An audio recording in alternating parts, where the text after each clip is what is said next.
નમસ્કાર, પ્રણામ મિત્રો.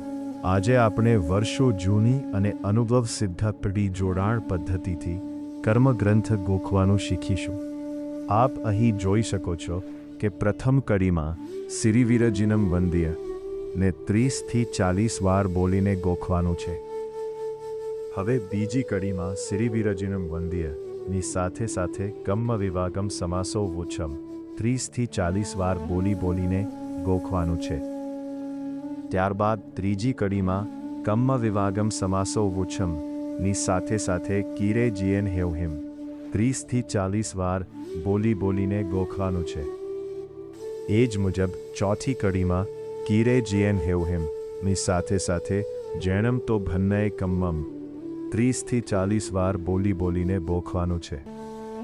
આ રીતે હવે દરેક કડીને 30થી 40 વાર બોલીને ગોખવાથી આખું કર્મગ્રંથ કંઠસ્થ થઈ જશે. આપ શ્રી જ્યારે કર્મગ્રંથ કંઠસ્થ બોલશો ત્યારે ડાબી બાજુનો કડી જોડાણ વિભાગ આપમેળે નીકળી જશે અને જમણી બાજુનો મૂળ ગાથા વિભાગ ભૂલ વગર બોલાશે. તો ચાલો મિત્રો, કડી જોડાણ પદ્ધતિનું જાદુઈ પાવર અજમાવીને કર્મગ્રંથ કાયમી યાદ રાખીએ.